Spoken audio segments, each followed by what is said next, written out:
ज्ञान के मुख्य साधन, ज्ञानियों के लक्षण तथा हेमांगद और ब्रह्म राक्षस की कथा। श्री हरतायन मुनि कहते हैं, हे नारद, इस प्रकार भृगुनंदन परशुराम दत्तात्रेय जी का उपदेश सुनकर अविद्या जाल रूप भ्रम से प्राय मुक्त हो गए। फिर अत्यंत भक्ति पूर्वक नमस्कार कर उन्होंने अत्रि नंदन दत्तात्रेय जी से इस प्रकार कुछ प्रश्न किया। भगवान, ज्ञान प्राप्ति के अत्यंत निश्चित और सारभूत साधन बताइए जो सुलभ भी हों और साक्षात मोक्ष रूप फल प्रदान करने वाले हों। साथ ही ज्ञानियों के लक्षण भी बतलाइए जिससे मैं उन्हें तत्काल पहचान सकूं। देह का अनुसंधान रहने और न रहने के समय उनकी जैसी स्थिति रहती है तथा व्यवहार करते समय भी किस प्रकार उनका मन उसमें आसक्त नहीं होता, कृपया ये सभी बातें मुझे स्पष्टतया बतलाइए। परशुराम के इस प्रकार प्रश्न करने पर करुणा सागर दत्तात्रेय जी बड़े प्रसन्न हुए और उन्हें संबोधन करके कहने लगे, परशुराम सुनो, मैं तुम्हें ज्ञान के गुप्त साधन बतलाता हूँ। परमात्म देव का परम अनुग्रह ज्ञान का मुख्य साधन है। जो पुरुष संपूर्ण भाव से परमात्म देव की शरण ग्रहण करता है उसे ज्ञान सुलभ हो जाता है, ये बात निश्चित है। अतः परशुराम यही ज्ञान का सर्वोत्तम साधन कहा है। ये साधन किसी अन्य साधन की सहायता के बिना ही ज्ञान का फल प्राप्त कराने में समर्थ है, और यदि ये ना हो तो अन्य कोई साधन ठीक ठीक फल प्रदान नहीं कर सकता। इसका जो कारण है वह सुनो, क्योंकि ये बात सकारण है। वास्तव में ज्ञान शुद्ध चेतन ही है जो सभी का प्रकाशक है। उस प्रकाश रूप चेतन का जो कल्पित आवरण है, विचार द्वारा उसकी निवृत्ति हो जाने पर उसका स्वरूप लक्षित हो जाता है। किंतु अन्य साधकों को जो कि बाह्य व्यापारों में लगे रहते हैं, ऐसा होना बहुत कठिन है। भक्तों में तो अन्य परायणता होती नहीं और वे भगवत परायण भी होते ही हैं, इसलिए उनको ये शीघ्र और सुगमता से प्राप्त हो सकता है। ये बात सर्वथा निश्चित है। पर जो ईश्वर परायण है वे यदि वैराग्य आदि अन्य साधनों का भी थोड़ा आश्रय ले और किसी प्रकार उस तत्व को जानकर फिर अन्य साधकों के प्रति सर्वदा उसका निरूपण करता रहे तो उसके साथ तदाकारता प्राप्त कर देता है।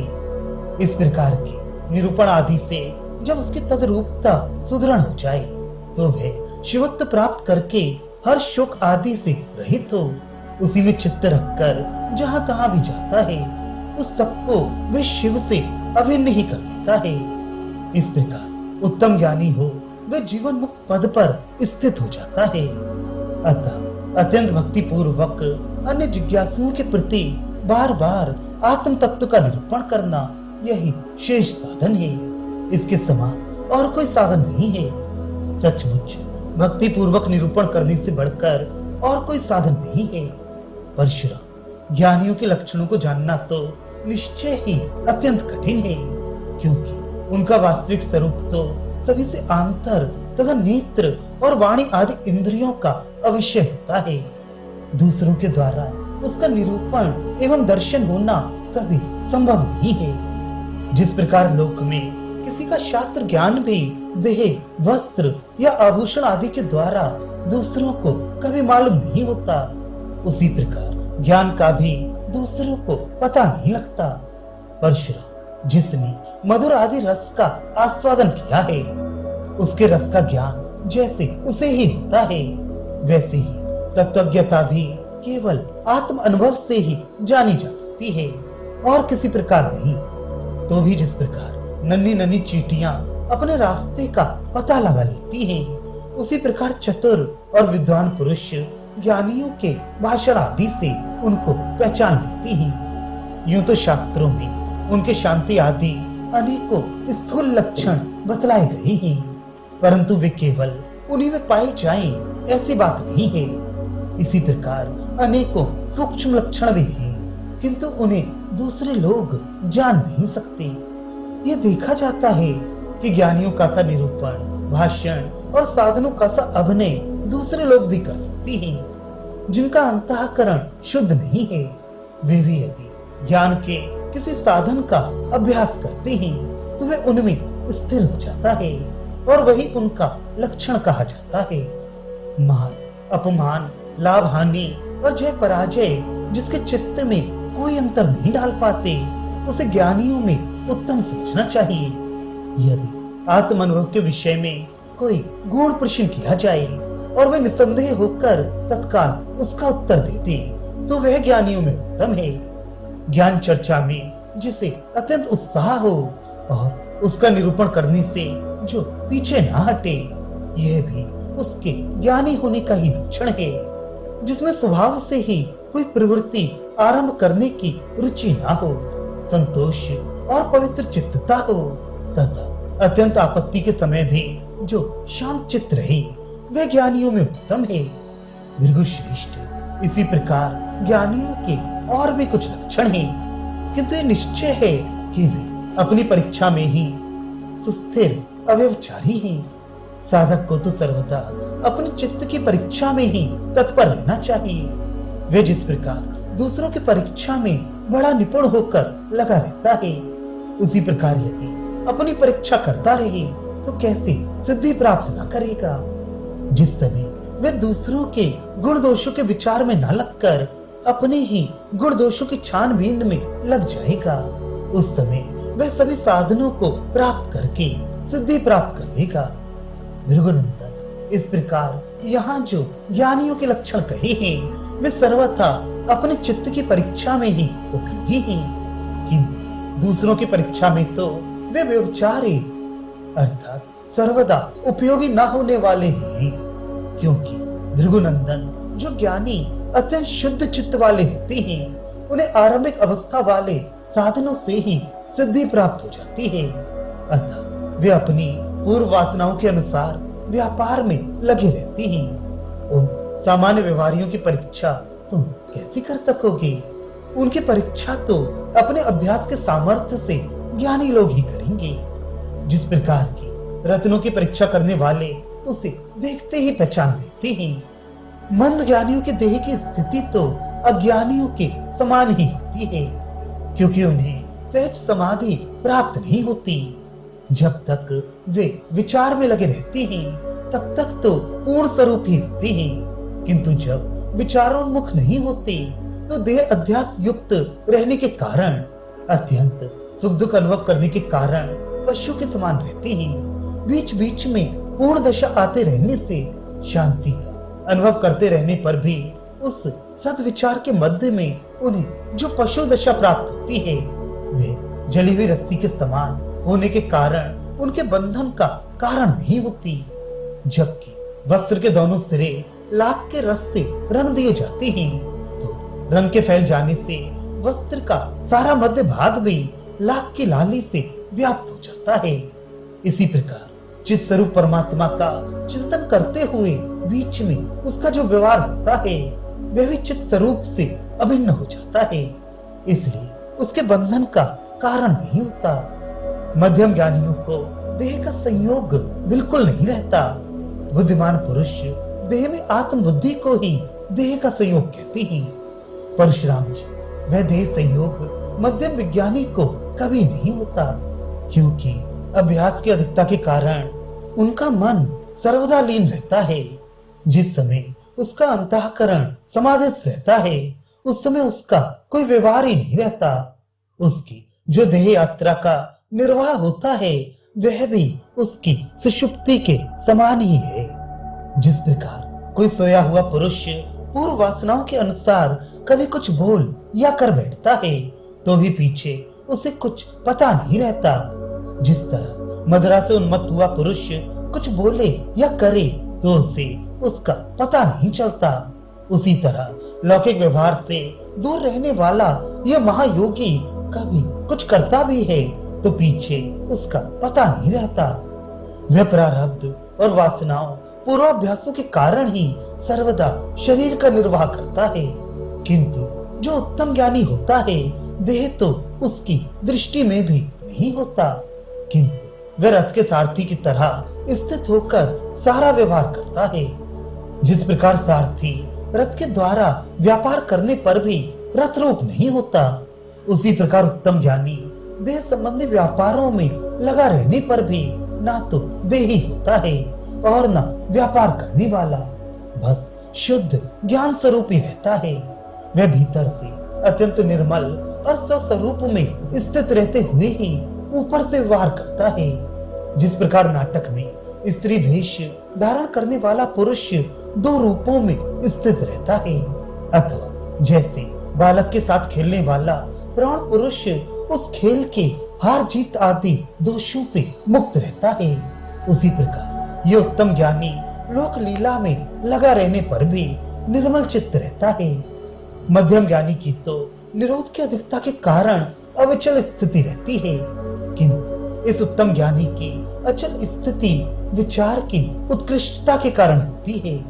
इस प्रकार बुद्धि की परिपक्वता के तारतम्य से ही उत्तम और मध्यम ज्ञानियों का अंतर रहता है। इस विषय में मैं तुम्हें दो ज्ञानियों का पारस्परिक संवाद सुनाता हूँ, श्रवण करो। पूर्व काल में पार्वत्य प्रदेश का रत्नांगत नामक एक राजा हुआ है। वह विपाशा नदी के तीर पर अमृता नाम की पुरी में रहता था। उसके रुक्मांगद और हेमांगद नाम के दो उदार चित्त एवं अत्यंत बुद्धिमान पुत्र थे। वे अपने पिता को अत्यंत प्रिय थे। उनमें रुक्मांगद तो संपूर्ण शास्त्रों में अत्यंत निपुण था और हेमांगद ज्ञानियों में श्रेष्ठ और आत्मदर्शी था। वे दोनों संपूर्ण सेना के साथ नगर से निकले और वसंत ऋतु में मृग्या के लिए सघन वन में चले गए। वहां उन्होंने अनेकों मृगों, व्याघ्रों, खरों और भैंसों का वध किया। थक कर एक सरोवर के तट पर आकर बैठ गए। उस सरोवर के दूसरे तट पर वट वृक्ष के ऊपर एक ब्रह्म राक्षस रहता था। वह संपूर्ण शास्त्रों में पारंगत था और विद्वानों के साथ बहुत विवाद किया करता था। भृगुनंदन वह जिन्हें विवाद में जीत लेता था उन्हें खा जाता था। बहुत दिनों से उसका यही क्रम था। रुक्मांगद को भी वाद विवाद का बड़ा कौतूहल रहता था। उसने जब लोगों के मुख से ये समाचार सुना तो वह भाई के सहित वहां जाकर उससे विवाद करने लगा। वाद में जीत लिए जाने पर रुक्मांगद को ब्रह्म राक्षस ने पकड़ लिया। ये देखकर हेमांगद ने उससे कहा, ओ ब्रह्म राक्षस, तुम इन्हें मत खाओ, मैं इनका छोटा भाई हूँ, मुझे भी जीत कर फिर हम दोनों को ही खा लेना। हेमांगद की बात सुनकर ब्रह्म राक्षस ने कहा, मुझे भूख सता रही है, बहुत दिनों में ये आहार मिला है, अतः इसके द्वारा पारण करके फिर तुम्हारे साथ विवाद करूंगा। फिर तुमको भी जीत कर जब खा लूंगा तो अत्यंत तृप्त हो जाऊंगा। राजन, ऐसा मेरा विचार है। बहुत दिनों से महात्मा वशिष्ठ से मुझे ऐसा ही वर मिला हुआ है। एक बार उनका देवरात नामक शिष्य यहाँ आया था, उसे मैं खा गया तो उन्होंने मुझे श्राप दिया। ब्रह्म राक्षस, अब आगे यदि तू किसी मनुष्य को खाएगा तो तेरा मुंह जल जाएगा। फिर जब मैंने बहुत प्रार्थना की तो उन्होंने ये उत्तम वर दिया, तुम शास्त्रार्थ में जीते हुए मनुष्यों को सभी जगह खा सकते हो। इसलिए तब से मैं वाद में जीते हुए लोगों को खा जाता हूँ। अब बहुत समय बीतने पर मुझे ये सबसे अच्छा आहार मिला है, अतः राजन, इसे खाकर फिर मैं तुम्हें बाद में जीतूंगा। ऐसा कहकर जब वह रुक्मांगद को खाने के लिए उद्यत हुआ तो हेमांगद ने कहा, ब्रह्म राक्षस, मेरी एक छोटी सी बात सुन लो। बताओ, क्या मेरे द्वारा दी हुई कोई वस्तु लेकर तुम इन्हें छोड़ सकते हो? मैं तुम्हें वह वस्तु देकर अपने भाई को छुड़ा लूंगा। ऐसा कहे जाने पर उस ब्रह्म राक्षस ने राजा से कहा, राजन सुनो, ऐसी कोई चीज नहीं है जिसके बदले में मैं इसे छोड़ दूं। भला बहुत काल पश्चात मिले हुए अपने प्राण प्रिय आहार को कौन छोड़ना चाहेगा? किंतु मेरा एक प्राण है, मेरे हृदय में कुछ प्रश्न है। यदि तुम उनका उत्तर दे दोगे तो मैं तुम्हारे भाई को छोड़ दूंगा। तब हेमांगद ने कहा, पूछो, मैं उनका उत्तर दूंगा। ऐसा कहे जाने पर ब्रह्म राक्षस ने उस राजकुमार से बड़े गुण प्रश्न किए। परशुराम, तुम उन्हें सुनो। मैं उनका वर्णन करता हूँ। ऋषि राजकुमार, बतलाओ, जो वस्तु आकाश से भी अधिक विस्तृत और परमाणु से भी अधिक सूक्ष्म है, उसका क्या स्वरूप है और वह कहाँ है? उत्तर, ब्रह्म राक्षस, सुन, चिति आकाश से भी विस्तृत और परमाणु से भी सूक्ष्म है। वह स्फुरण रूपा है और अपने आत्मा में ही स्थित है। ऋषि राजपुत्र, वे एक ही होने पर भी अत्यंत विस्तृत और अत्यंत सूक्ष्म कैसे हो सकती है? स्फुरण क्या है और आत्मा क्या है, ये बताओ। उत्तर, ब्रह्म राक्षस, सुन, सबका कारण होने के कारण तो वे विस्तृत है और इंद्रिय आदि से ग्राह्य न होने के कारण सूक्ष्म है, तथा स्फुरण और आत्मा चित्त को ही कहते हैं। ऋषि राजकुमार, बताओ, उसकी उपलब्धि का स्थान क्या है? किस प्रकार उसकी उपलब्धि होती है और उसे उपलब्ध कर लेने से क्या होता है? ऋषि ब्रह्म राक्षस, सुन, उसकी उपलब्धि का स्थान बुद्धि है। चित्त की एकाग्रता से उसकी उपलब्धि होती है और उसे उपलब्ध कर लेने पर फिर जन्म नहीं होता। ऋषि राजकुमार, बताओ, बुद्धि किसे कहते हैं? उसकी एकाग्रता कैसे होती है और जन्म लेना क्या है? ऋषि ब्रह्म राक्षस, सुन, जड़ता अविद्या से आवृत चित्ती ही बुद्धि है। अपने आत्मा में ठहर जाना एकाग्रता है और देह में आत्म बुद्धि ही जन्म है। ऋषि राजकुमार, ये बताओ कि चित्ती उपलब्ध क्यों नहीं होती? वे किस साधन से उपलब्ध होती है और जन्म की प्राप्ति कैसे हुई है? उत्तर, ब्रह्म राक्षस, सुन, अविवेक के कारण उपलब्धि नहीं होती, वह स्वयं ही उपलब्ध होती है और जन्म की प्राप्ति हुई है कर्तापन के अभिमान से। ऋषि राजकुमार, ये बताओ कि तुमने अविवेक किसे कहा और स्वयं आत्मा क्या है तथा कर्तापन का अभिमान किसे कहते हैं? उत्तर, ब्रह्म राक्षस, सुन, देह आदि से आत्मा को भिन्न ना समझना अविवेक है। आत्मा क्या है यह अपने से ही पूछ ले, तथा मैं करता हूँ ऐसी वासना ही कर्तापन का अभिमान है। ऋषि राजकुमार, बताओ, अविवेक का नाश कैसे हो सकता है? उसका कारण क्या है और उस कारण का भी क्या कारण है? उत्तर, ब्रह्म राक्षस, अविवेक का नाश विचार से होता है। उसका कारण वैराग्य है और वैराग्य का कारण है विषयों में दोष दृष्टि। ऋषि राजकुमार, ये बताओ कि विचार क्या है, वैराग्य किसे कहते हैं और दोष दृष्टि क्या कहलाती है? उत्तर, ब्रह्म राक्षस, दृष्टा और दृश्य की पहचान करना विचार है। दृश्य में राग ना रखना वैराग्य है और दृश्य में दुख बुद्धि हो जाना दोष दृष्टि है। ऋषि राजकुमार, ये बतलाओ कि ये सब होंगे कैसे और वे साधन भी किस प्रकार प्राप्त होंगे तथा उसका भी मूल कारण क्या है? उत्तर, ब्रह्म राक्षस, सुन, ये सब भगवत कृपा से प्राप्त हो सकती हैं। भगवत कृपा भक्ति से प्राप्त होती है और उसका भी मूल सत्संग है। ऋषि राजकुमार, बताओ, भगवान किसे कहते हैं?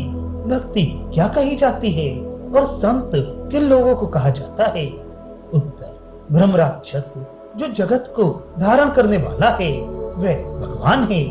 उन्हीं में मन लगा देना भक्ति है तथा शांत और दयावान पुरुष संत होते हैं। ऋषि राजकुमार, ये बताओ कि संसार में सर्वदा कौन डरता रहता है, कौन दुख में डूबा रहता है और कौन दीनता में फंसा हुआ है? उत्तर, ब्रह्म राक्षस, जो बहुत अधिक धनी होता है वह सदा डरता रहता है। अधिक कुटुंब वाला दुखी रहता है और आशाओं में फंसा हुआ सदा दीन रहता है। ऋषि राजकुमार, ये बताओ, लोक में निर्भय कौन हो सकता है? दुखहीन कौन है और सर्वदा दैन्य शून्य कौन रहता है?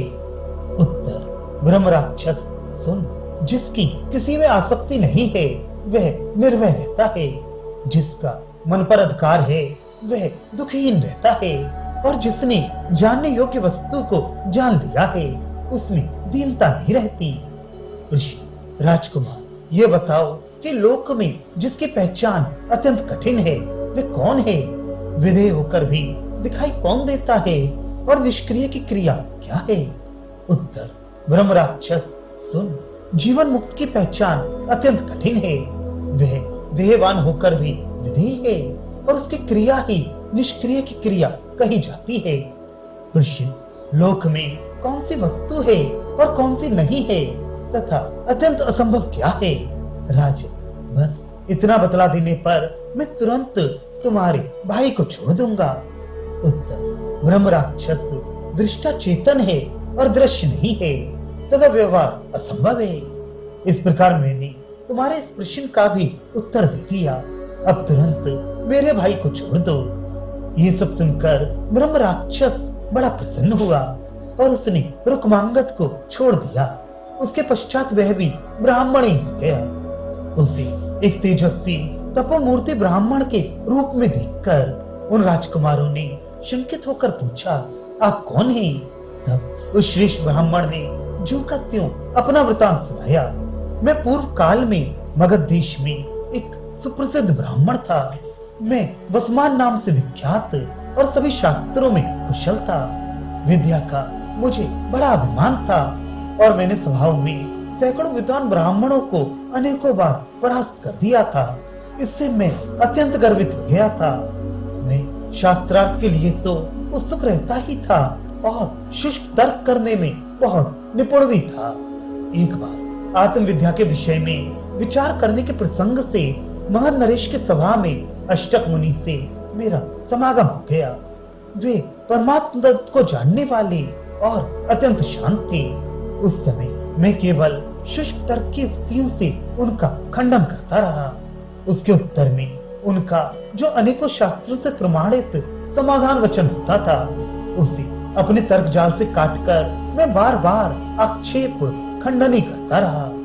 राज्यसभा में मेरे द्वारा बार बार आक्षेप किए जाने पर भी वे शांत और मौनी रहे।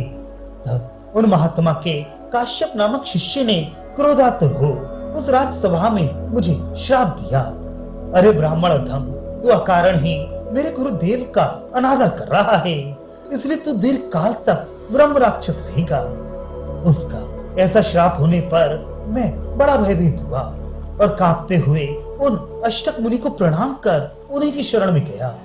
मुनि शांत चित्त थे, अतः विरोधी होने पर भी मुनि ने मुझ पर दया की। उन्होंने श्राप का जो अंत निश्चित किया वह मैं बतलाता हूँ, उसे सुनो। तुमने मुझसे जो प्रश्न किए और मेरा समाधान करने पर भी तुमने केवल तर्क के बल से उन्हें खड़े रखा। उनका जब कोई एक ही विद्वान समाधान कर देगा, उस समय तुम इस श्राप से मुक्त हो जाओगी। राजकुमार, अब बहुत समय बीतने पर तुमने मुझे उस श्राप से छुड़ाया है, अतः मैं तुम्हें महात्मा, ज्ञात ज्ञेय और राजाओं में श्रेष्ठ समझता हूँ। उस ब्राह्मण के ऐसा कहने पर राजकुमार को बड़ा आश्चर्य हुआ। उसने पुनः प्रश्न किए और राजकुमार ने सब प्रकार वसुमान का समाधान किया। फिर वे वसुमान को प्रणाम कर अपने भाई तथा सैनिकों के सहित अपने नगर को चला गया।